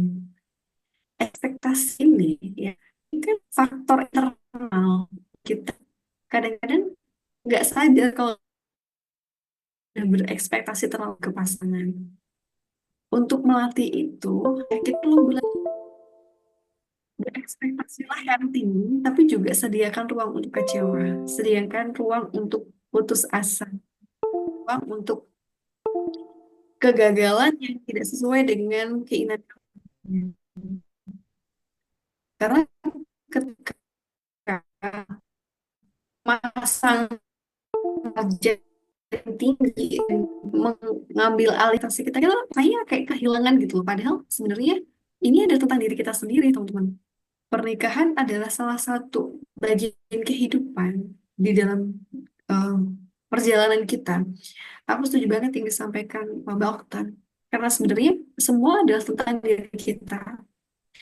Misalnya di sini ada teman-teman yang sudah menikah dan punya anak, terkait peran sebagai ibu pun itu juga bukan tentang anak, tapi bagaimana melatih diri kita untuk bisa meregulasi emosi dengan lebih bijak ya. Bukan tentang orang lain, semua kembali ke diri kita. Ku anfusakum wa ahlikum nar. Cangkir um, teko yang kosong nggak akan bisa menuangkan apa-apa. Tapi kalau teman-teman udah berisi, ya, teman-teman cukup dengan dirinya sendiri, teman-teman bisa memahami, mengenal dirinya dengan baik. Teko yang berisi madu, nanti yang tertuang ke suami juga madu. Begitupun juga yang tertuang ke anak-anak. Ya, jadi jangan berharap kalau teman-teman tuh belum mengenal diri sendiri terus nanti akan dibantu pasangan. Enggak ya. Jadi selesaikan diri sendiri dan sadari itu memang nggak instan, tapi setidaknya teman-teman udah cukup gitu dengan diri sendiri. Tentu ini adalah sebuah perjalanan ya, tapi alangkah lebih realistisnya kalau kita fokus ke diri kita.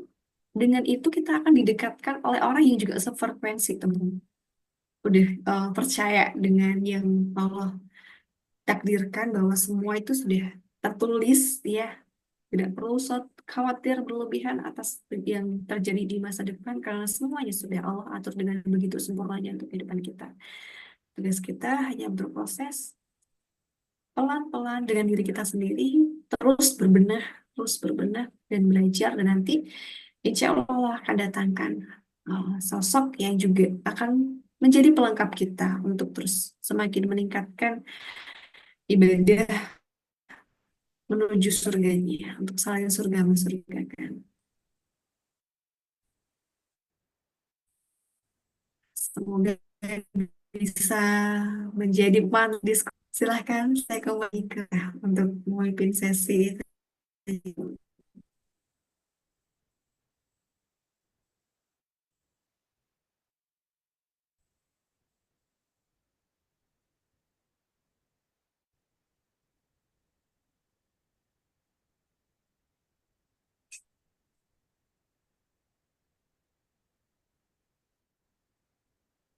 Oke. Kita langsung ke tanya jawab. Apa nanti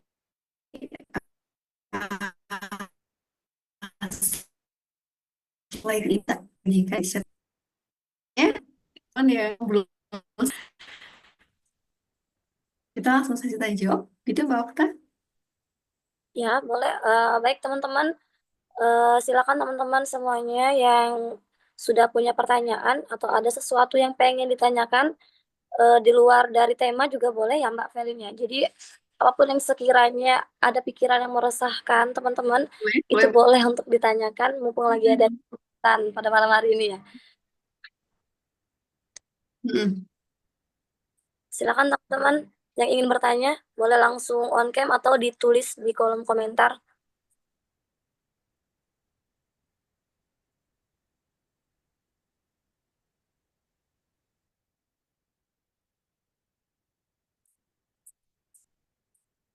Atau ini teman-teman masih memeluk diri sendiri sepertinya Mbak Felin.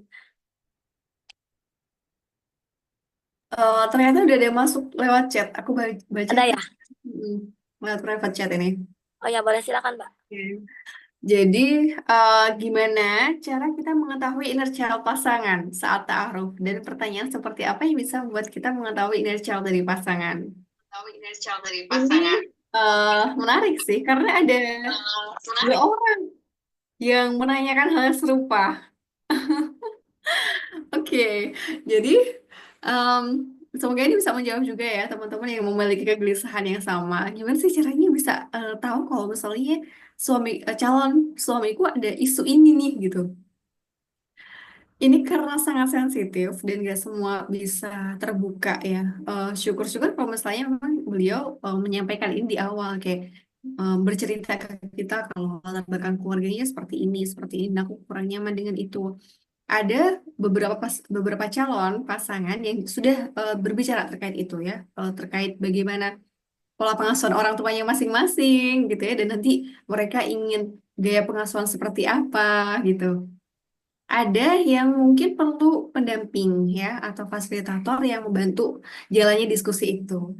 Jadi kalau misalnya kita eh, lihat di layanan psikologi itu teman-teman nggak asing kan dengan couple counseling. Di situ tuh sebenarnya kita membantu ya untuk teman-teman juga yang mau menikah dan melakukan konseling pernikah. Karena ini isu yang tidak semua orang memahami ya. Begitupun juga laki-laki. Karena laki-laki si paling banyak pemendam emosi nggak sih? Jadi isu-isu pun di kelas-kelas parenting ya, yang biasanya ikut tuh ibu-ibu ya, para perempuan-perempuan ini yang ikutan sesi. Kalau misalnya sesi umum tuh jarang banget peserta laki-laki. Jadi ketika berbicara terkait emosi, ketika berbicara terkait pengalaman keluarga, itu nggak semua mau terbuka. Jadi mungkin perlu fasilitator yang bisa menengahi nih. Jadi kalau teman-teman ikut konseling pranikah, di situ psikolognya akan membantu untuk diskusi bareng terkait topik tertentu yang sebenarnya itu sensitif kalau misalnya diobrolin di awal, ya. Nah, jadi dengan seperti itu akhirnya kita bisa melihat lebih dalam bagaimana kondisi pasangan kita, kondisi calon pasangan kita. Dan apakah kalau misalnya ternyata bermasalah dan ikut eh, terapi ya, kemudian apakah bisa langsung berubah, Mbak? Ya, nggak semudah itu juga. Kan kita pun ya juga terbentuk 20 tahun sekian ini, terus kemudian ada ujuk-ujuk orang yang mau mengubah kita kan nggak seinstan itu ya. Jadi sadari apa value atau prinsip yang kalian benar-benar pegang dalam diri kalian. Entah itu secara agama atau secara budaya dan hal yang nggak bisa ditolerir nih. Itu yang mungkin menjadi pertanyaan utama. Apakah kira-kira sependapat nggak dia dengan kondisi ini? Kalau misalnya itu terkait hal yang benar-benar isu kalian banget dan kalian nggak bisa terima itu, ya tentu eh, harus dengan sehat ya bagaimana kalian memutuskan apakah mau lanjut ta'arufnya atau enggak. Itu yang bisa menjawab adalah kalian sendiri karena kita semua punya prinsip dan nilai yang kita anut masing-masing kan ya. Jadi bisa dengan konseling pranikah teman-teman untuk membantu mengetahui kondisi diri dan kondisi pasangan lebih dalam. Begitu Mbak Okta. Wah, Masya Allah. Ini udah ada yang masuk, Mbak. Beberapa pertanyaan di kolom chat. Ada dari Izzah Tunuha. Izin bertanya, Mbak Felin, jika ingin berdamai dengan inner child, apa yang harus dilakukan pertama kali? Oke, baik. Kita masuk ke slide. Oke. Nah, ya. Sediakan waktu. Ini bukan untuk yang kayak langsung bisa akan berdamai gitu ya. Tapi dalam istilah kesehatan mental, kita nggak menyebut sembuh, tapi pulih. Artinya, sangat mungkin ketika nanti teman-teman kembali lagi tertrigger itu. Jadi, segala sesuatu yang terluka terkait relasi itu memang harus disembuhkan juga di relasi itu. Sama seperti orang yang fobia, teman-teman, untuk terapinya adalah dengan menghadapi yang dia takuti, ya, tapi dengan sebelumnya pengkondisian tertentu sehingga akhirnya dia bisa berani untuk menghadapi hal yang dia takuti. Sama, kadang-kadang sekarang nggak muncul, traumanya nggak muncul. Munculnya nanti pas waktu relasi, pas waktu menikah kadang-kadang baru muncul, ya. Kalau misalnya pas lagi ada konflik dengan pasangannya, dia suka menghindar. Awalnya kan kita nggak seperti itu gitu, tapi kenapa ya? Kalau misalnya pas waktu menikah, kok aku tiba-tiba seperti ini? Atau kok pasangan awalnya pas taaruf biasa aja, bisa oke-oke aja, tapi kenapa setelah menikah seperti ini ya? Nah, isu itu biasanya itu baru muncul setelah di fase pernikahan, teman-teman. Kalau misalnya sudah menyadari sejak awal itu bagus ya, artinya kalau misalnya itu sangat mengganggu, silahkan untuk melakukan konseling dengan psikolog untuk menjalani proses pemulihan. Tapi kalau misalnya belum ya, tidak menyadari atau mungkin ngerasa baik-baik saja, ya udah nggak apa-apa, berarti nggak ada yang harus dikhawatirkan. Nah, tapi ketika nanti misalnya di pada saat jalani pernikahan terus ternyata ada diriku yang bukan aku kayaknya ya. Kenapa aku setiap ada masalah sama suami lebih cenderung mendem? Padahal kalau misalnya dulu aku biasa frontal kalau ngomong atau bicara ketidak em, kesetujuan bisa oke-oke aja. Tapi kenapa sama beliau itu nggak bisa terbuka ya? Nah ini problemnya kan nanti pada saat pernikahan ya. Yang bisa kita lakukan mungkin dengan menjawab pertanyaan-pertanyaan ini yang tadi kita eh, tuliskan di pertanyaan di slide inner child. Ketika teman-teman sudah menuliskan jawaban itu, bisa sediakan waktu untuk diri sendiri dan untuk diri sendiri. Kalau kita saat ini sudah dewasa ya, kamu ngerasa diabaikan, kamu ngerasa nggak dihargai. Oke, aku di sini. Jadi kita memposisikan diri kita yang dewasa saat ini lagi mengasuh anak-anak yang kecil dalam diri kita. Velin yang gede sekarang lagi mengasuh Velin yang usia 5 tahun yang dulu diabaikan orang tuanya, misalnya. Jadi kita kayak berbicara, bercakap-cakap dengan diri kecil kita. Apa yang dia butuhkan. Kalau kita misalnya rasa takut yang intens ketika misalnya ketemu sama atasan kita atau kita ada deadline dan lain-lain yang bikin emosi nggak nyaman, oke coba puk-puk diri sendiri. Kamu takut sama? Kamu takut kalau nanti diketawain kalau kamu menyampaikan salah? Oke, aku ada di sini buat nemenin kamu. Gak apa-apa kok, kita coba. Kalau salah juga gak apa-apa. Nanti kita bisa perbaiki bareng-bareng. Polanya seperti itu untuk mengajak dialog diri kita. Ini bisa dibantu dengan praktek mindfulness juga. Nanti aku insya Allah akan kirimkan audio mindfulness yang bisa teman-teman praktekkan untuk membantu kita hadir di momen saat ini, bisa lebih rasional, jadi tidak terlalu khawatir tentang masa depan atau terlalu larut pada masa lalu. Seperti itu, singkatnya.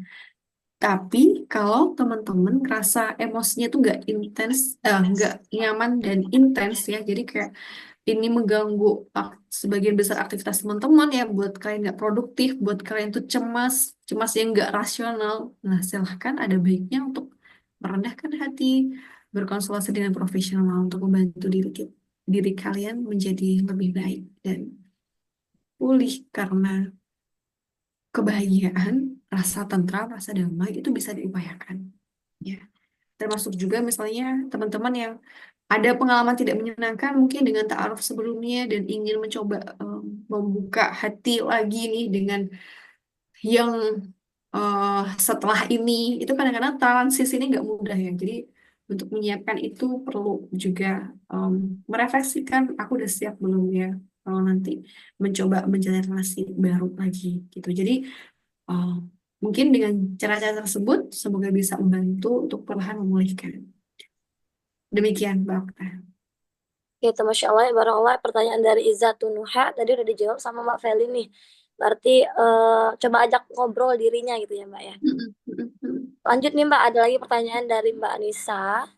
Izin Mbak Pelin, ketika kita ingin melangkah dengan hal baru, tetapi pikiran dan hati masih stuck di hal lama. Nah, gimana nih Mbak? Belum bisa move on nih kayaknya Mbak. Iya, ini nggak mudah sih. Jadi kita pasti punya alasan kenapa memutuskan untuk melepaskan kan? Hmm.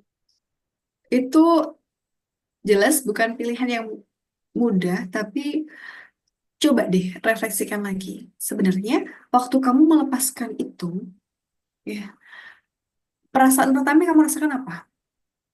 Kalau sebagian besar yang aku dampingin di sesi konseling setelah mereka patah hati, ya, eh mereka ngerasa lega. Meskipun akhirnya ada rasa kesepian dan lain-lain yang perlu akhirnya didampingi. Oke, saya coba baca lagi ya. Oke. Lanjut berikut. Nisa. Oh, sorry, sorry. Tadi Nisa ya yang Tadi tanya. Mbak Nisa udah. Oke, Ada lagi nih Mbak dari Mbak Nia. yang baru Mbak Nia. Aku kembali. Oke. Iya, ini ada di kolom chat dari Mbak Nia. Mau bertanya Kak, saya memiliki trauma dalam keluarga. Keluarga saya utuh, tapi serasa broken home. Dan saya sampai sekarang merasa takut dalam pernikahan. Beberapa kali ta'aruf selalu tidak cocok. Apakah itu faktor trauma tersebut? Dan bagaimana cara agar menghilangkan trauma tersebut? Iya, baik Mbak Nia. Saya izin lanjutkan Nisa tadi ya. Sorry, keputus. Tadi, eh, kamu sadari dulu ya, Mbak Nisa coba menyadari apa emosi yang pertama kali muncul. Dan kamu punya alasan kan, kenapa memutuskan berhenti di dia. Itu coba tuliskan. Tuliskan semua dan apa dampak yang akan kamu dapatkan ketika saya terus-terusan sama dia. Dengan mengkonkretkan itu, semoga bisa membantu untuk kita move on. Tentu ya, luka batin itu sama dengan luka fisik. Kalau kita luka di sini nih, kita korek-korek lagi, dia udah nutup ya sebenarnya dia luka, terbuka bagian jaringan kulitnya, gatel kan itu, kita pengen korek-korek lagi. Tapi kalau misalnya kita korek-korek lagi, dia kan semakin luka kan, semakin dalam dan bekasnya semakin hitam. Sama dengan luka batin. Kalau kita udah memutuskan enggak dan memutuskan itu ya udah, kita berproses memang nggak mudah, tapi jangan korek-korek lukanya. Jangan buka lagi chatnya dia, jangan buka media sosialnya dia, jangan hubungin keluarganya atau yang berkaitan dengan dia, jangan. Persepsikan dia adalah orang yang baru kamu kenal. Dia adalah orang baru, bukan orang yang dengan segala memorinya di belakang. Ya, memang nggak mudah, tapi lakukan proses itu secara bertahap. Lakukan proses memaafkan. Memaafkan bukan untuk dia, tapi untuk batin kamu sendiri. Bukan untuk dia yang mendapatkan keuntungan, nggak sama sekali. Ini adalah tentang kamu, kamu sendiri yang membebaskan dirimu atas belenggu yang sebelumnya kamu rasakan. Jadi, dan nggak perlu untuk cepat-cepat move on juga. Ini adalah sebuah proses. Kamu tinggal di prosesnya aja. Semakin kamu pengen cepet-cepet untuk move on, itu akan semakin bikin kamu inget sama dia. Jadi lakukan secara natural aja. Lakukan proses pemaafan. Mencoba untuk mempersepsikan dia adalah orang yang baru kamu kenal, ya. Dan lakukan batasan secara sehat. Kalau dia hubungin lagi kamu perlu bijak untuk gak merespon, ya. Jangan diladenin lagi kalau kamu memang memutuskan udah enggak sama dia. Begitu di saya, semoga bisa sedikit membantu. Terus tadi pertanyaan dari Nia terkait dengan keluarga utuh tapi tidak bisa hadir dan ada kemudian sekarang merasa takut dalam pernikahan. Selalu tidak cocok, ini juga banyak faktor ya. Bisa jadi ya memang belum nemu yang sefrekuensi nih gitu. Aku juga dulu ta'aruf, jadi aku dengan suamiku dulu kami cuma bertemu 4 kali dan keempatnya itu di KUA. Jadi dengan 4 pertemuan itu pun aku juga nggak bisa tanya detail kan ke beliau. Dan sebelumnya pun aku juga menjalin ta'aruf gitu dan ternyata cocoknya di sekarang. Kita coba tanya dulu ke diri kita nih. Bukan tunjuknya ya.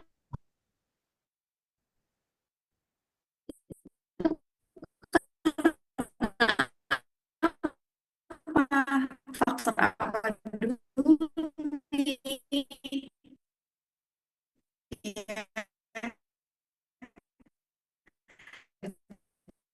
Cocok sama dengan dua misalnya ya. Yang pertama sama dengan kedua. Kita coba cari ada polanya nggak nih? Atau memang orangnya yang punya karakteristik yang berbeda. Ini nggak jadi taruh ini nggak dilanjutkan atas relasi ini. Kita tanya dulu ke diri kita seperti itu. Kalau misalnya udah ketemu jawabannya baru deh kita coba kalau misalnya ada yang berkaitan dengan kita coba untuk menjawab pertanyaan-pertanyaan tadi ya, nih ya, yang tadi kita sebutkan, pertanyaan tentang Indonesia, dan itu menjadi bahan refleksi kamu untuk bisa mengenal diri lebih dalam. Seperti itu nih ya. Kalau ada yang mau didiskusikan, nanti bisa ngobrol ya. Silahkan Mbak Okta. Oke, Masya Allah, Barakallah ya. Jadi tadi teman-teman udah dijawab sama Mbak Felin pertanyaan-pertanyaan dari teman-teman. Kalau masih ada, boleh silakan teman-teman yang masih ingin bertanya. Kita kasih kesempatan untuk ini ada masuk lagi nih Kak, itu Mbak Felin. Dari Kak Safa, izin bertanya, gimana mengatasi rasa takut untuk berkomitmen? Saya takut mulai hubungan karena saya ngerasa belum bisa bertanggung jawab atas kehidupan calon pasangan yang akan berkomitmen seumur hidup sama saya. Nah, ini gimana maksudnya? Enggak, maksudnya ini terjadi karena memang pernikahan itu pasti takut. Ya, semua orang pasti takut. Karena ini mengambil keputusan yang besar. Takutnya dengan berkendara. Saya sih saran adalah jalan karena kecelakaan. Pergi naik kendaraan. Sama dengan pernikahan. Kita tahu sekali akan ada resiko dalam sebuah pernikahan. Tapi kenapa ya orang-orang tuh banyak yang memutuskan akhirnya mereka menikah? Ini yang jadi pertanyaan untuk diri kita sendiri. Ketakutan ini lebih ke kekhawatiran tentang masa depan yang kita secara internal khawatir dengan beberapa kemungkinan terburuk, atau sebenarnya ini lebih ke penghindaran untuk kita nggak mau menjalin relasi dengan orang lain. Itu hal yang berbeda ya. Kayak ketakutan itu sebenarnya berasal dari mana sih? Karena jangan-jangan memang dari dalam diri kita sendiri karena memproyeksikan terkait relasi orang tua kita yang kurang hangat, atau kekhawatiran kita tentang hal yang belum terjadi. Itu kan beda ya.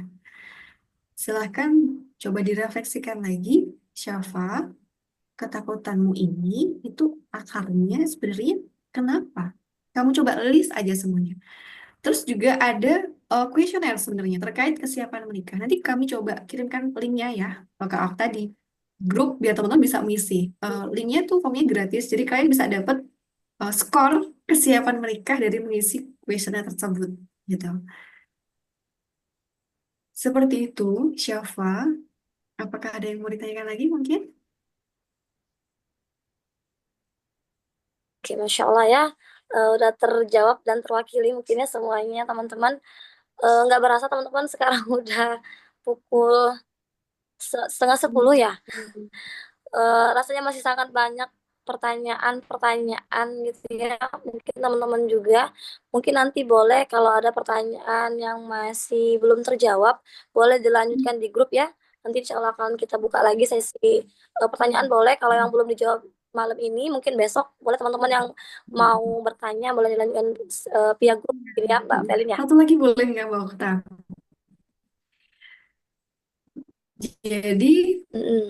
yang aku rasakan nih untuk teman-teman yang banyak mengeluhkan terkait kekhawatiran tentang pernikahan itu juga sangat dipengaruhi ya atas apa yang kita input nih di otak kita. Di media sosial sangat banyak beredar kabar terkait pengalaman pernikahan yang nggak sehat ya. Memang karena kalau misalnya hubungan pernikahannya lagi nggak oke, nggak baik-baik saja, mereka posting. Tapi kalau pas lagi bahagia nggak di posting gitu kan. Jadi kita yang lajang nih, yang banyak akhirnya mengkonsumsi informasi-informasi kayak pernikahan tuh serba hal yang sangat menakutkan. Pernikahan itu bawaannya berantem terus, pernikahan itu menderita dan narasi-narasi lain yang membuat kita akhirnya banyak ketakutan. Nah, ini juga perlu kalian rem informasinya. Cari literatur atau akun media sosial yang bisa membawa kalian nemu vibes yang positif nih ya.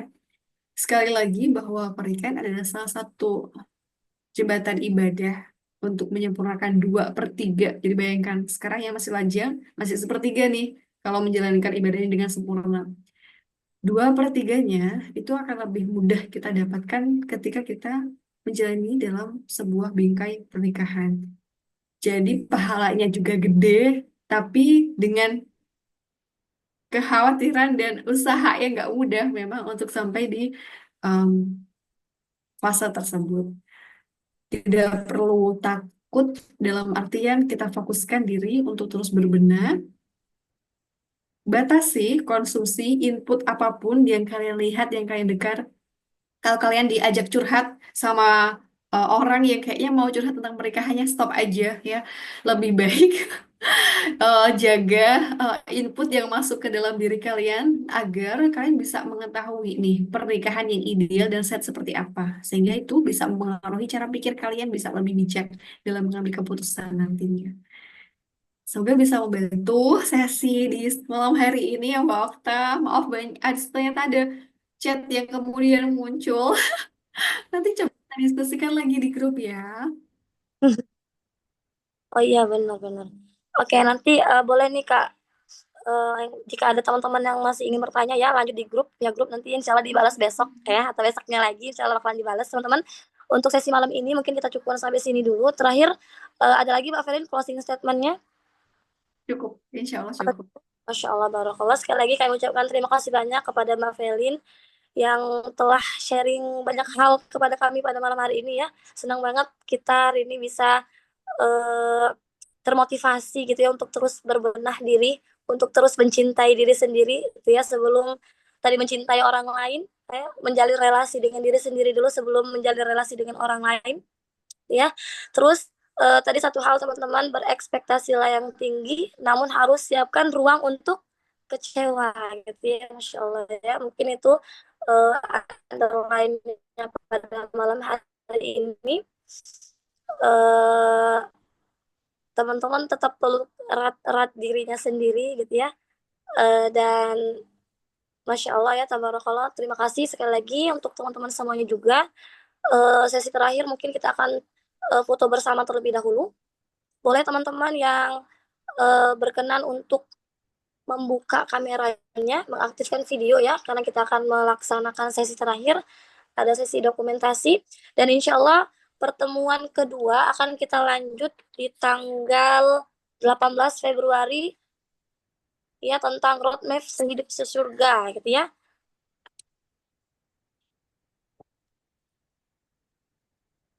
Ya, terima kasih Mbak Sri Rahma dan teman-teman yang lain, boleh di on cam dulu. Slide pertama ya, siap-siap. 1, 2, 3. Oke, slide kedua.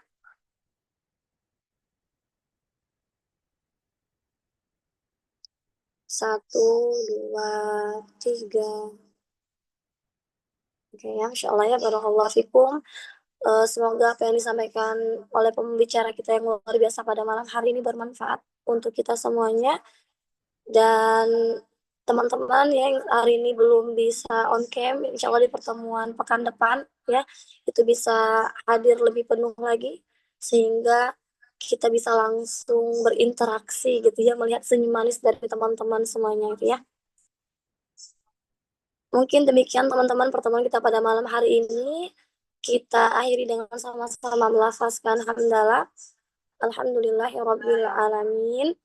Saya selaku MC sekaligus perwakilan dari penyelenggara mengucapkan permohonan maaf kepada teman-teman semuanya jika dalam kegiatan malam hari ini banyak kekurangannya, dan khusus kepada Mbak Felin, terima kasih banyak atas sharingnya pada malam hari ini. Semoga nggak kapok ya untuk menemani kami terus bertumbuh gitu ya sampai nanti benar-benar Amin. ada yang ngundang di antara kita ya. Amin ya Bareng-bareng rabbal ya, alamin. jangan sendiri.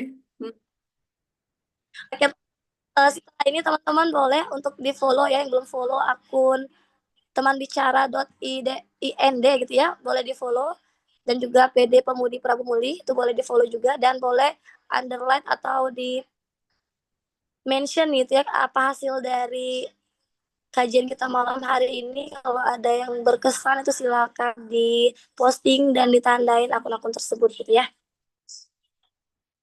Mungkin demikian teman-teman, sekali lagi mohon maaf saya akhiri. Wassalamualaikum warahmatullahi wabarakatuh. Waalaikumsalam. Waalaikumsalam warahmatullahi wabarakatuh. Banyak, Mbak Okta, teman-teman semua. Syukran, Mbak Novelia. Jazakallah Mbak Felin. Amin. Jazakallah khairan Mbak.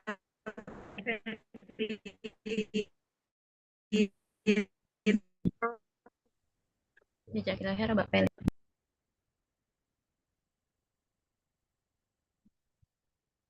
Kita izin akhiri ya.